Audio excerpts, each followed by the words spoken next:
दोस्तों, दुनिया में कई ऐसे देश हैं जहां जाने के लिए हमें किसी वीजा की जरूरत नहीं होती, बल्कि हम सिर्फ पासपोर्ट के जरिए ही इन देशों में आ जा सकते हैं। इस लिस्ट में अब एक और नाम शामिल हो गया है। दरअसल ईरान की ओर से भारत के लिए बहुत बड़ी खबर सामने आ रही है, जिसके तहत अब इंडियन सिटीजन 15 दिनों तक बिना किसी वीजा के ईरान में रह सकते हैं। लेकिन इसके लिए ईरान ने 4 शर्तें भी भारत के सामने रखी है। क्या है ये शर्तें और इंडियंस कब से बिना वीजा के ईरान विजिट कर पाएंगे, इसके बारे में आपको वीडियो में आगे बताएंगे। वहीं पर हमारी दूसरी खबर, पाकिस्तान के आर्मी चीफ ने भारत पर एक बहुत बड़ा आरोप लगाया है। उनका कहना है कि भारत को इंटरनेशनल लॉ तोड़ने की आदत हो गई है और वह पाकिस्तान के अंदर घुसकर पाकिस्तानी सिटीजन्स की हत्या करवा रहा है। इस खबर के बारे में भी आपको डिटेल में बताएंगे। दोनों खबर काफी इंटरेस्टिंग है, इसलिए वीडियो को अंत तक जरूर देखिएगा। तो चलिए शुरू करते हैं इस वीडियो को।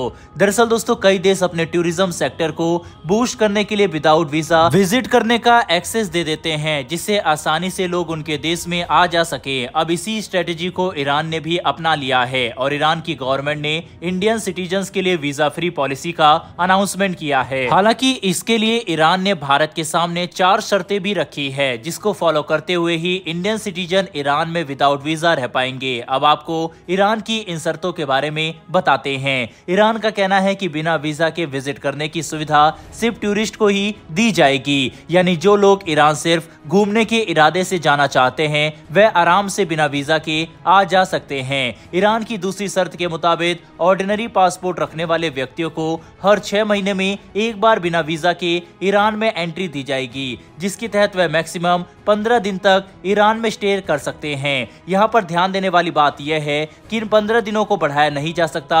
ईरान की तीसरी शर्त की बात करें तो अगर कोई Indian citizen long time period के लिए या फिर 6 महीने के अंदर कई बार आना चाहता है तो उसे भारत में ईरान के रेस्पेक्टिव रिप्रेजेंटेशन के थ्रू जरूरी वीजा लेना पड़ेगा। इसके अलावा ईरान की चौथी शर्त के मुताबिक बिना वीजा के आने वाले इंडियन सिटीजन को सिर्फ एयर बॉर्डर के थ्रू ही एंट्री दी जाएगी। ईरान की इन 4 शर्तों को ध्यान में रखकर कोई भी इंडियन सिटीजन 4 फरवरी 2024 से बिना वीजा के से पासपोर्ट के साथ ही ईरान आ जा सकता है। आपको बता दें, पिछले महीने भारत के foreign minister doctor S Jaishankar Iran visit पर गए थे, जहां उन्होंने ईरान के फॉरेन मिनिस्ट्री हुसैन आमिर के साथ बायलैटरल और कई मुद्दों पर चर्चा की थी। अब इसके बाद ईरान ने इंडियन सिटीजन के लिए इस नए रूल का अनाउंसमेंट किया है। वहीं पर ईरान के इस स्टेप से भारत और ईरान के बीच बढ़ती नजदीकियों का पता चलता है। इस विषय पर आपकी क्या राय है, कमेंट बॉक्स में लिखकर जरूर बताइएगा। फिलहाल बढ़ते हैं हमारी दूसरी खबर की तरफ। यह तो हम सब जानते हैं कि पाकिस्तान समय समय पर भारत के खिलाफ जहर उगलता रहता है। अब पाकिस्तान के आर्मी चीफ ने भारत पर बहुत बड़ा आरोप लगाया है।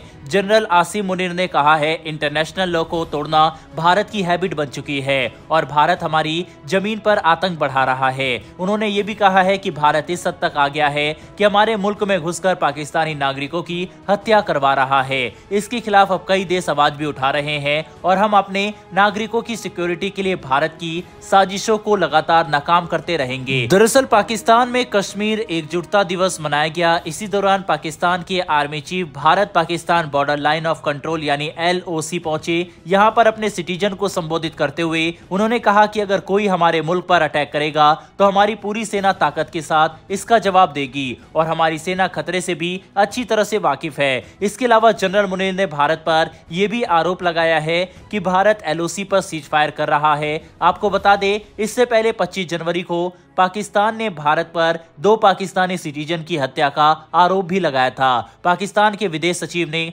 कहा था कि हम भारत के खिलाफ UNSC के मेंबर देशों से बात करेंगे। पाकिस्तान का कहना है कि भारत उन पाकिस्तानियों को टारगेट कर रहा है जो उनके देश में वांटेड है। पाकिस्तान ने इस इशू को अमेरिका और कनाडा के सामने भी उठाने की मांग की थी। दोस्तों, ये तो हम सब जानते ही हैं कि पिछले कुछ महीनों के अंदर कनाडा ने खालिस्तानी आतंकी निज्जर की हत्या का आरोप भारत पर लगाया था, जिसकी वजह से कनाडा और भारत के रिश्तों में दरार आ गई थी। इसी के साथ अमेरिका ने भी टेररिस्ट पन्नू की हत्या की कोशिश के पीछे भारत के एजेंट का हाथ होने का दावा किया था। फिलहाल इन दोनों ही मामलों की जांच चल रही है।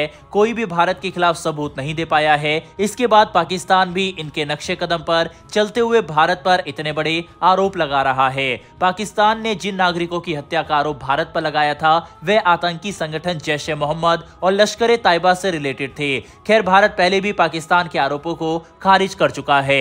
भारत ने कहा था कि पाकिस्तान भारत विरोधी प्रोपेगेंडा चलाने की कोशिश कर रहा है। पूरी दुनिया जानती है पाकिस्तान लंबे समय से आतंकवाद, ऑर्गेनाइज्ड क्राइम और दूसरे क्राइम्स में शामिल रहा है। सिर्फ भारत ही नहीं बल्कि दुनिया के कई देश पाकिस्तान को इस बारे में वार्निंग भी दे चुके हैं। बहरहाल दोस्तों, इस वीडियो में इतना ही, लेकिन आपके हिसाब से क्या आपको लगता है कि पाकिस्तान में जिस तरह से लगातार हत्याएं हो रही है उसके पीछे भारत की खुफिया एजेंसी का हाथ हो सकता है या फिर नहीं? इस पर अपनी राय कमेंट बॉक्स में लिखकर जरूर बताइएगा। साथ ही हमारी आने वाली डेली डिफेंस और वर्ल्ड अफेयर से जुड़ी ऐसी वीडियो के लिए चैनल को सब्सक्राइब कर बेल नोटिफिकेशन अवश्य दबा लें। फिर मिलेंगे ऐसी एक नई वीडियो के साथ। धन्यवाद। जय हिंद।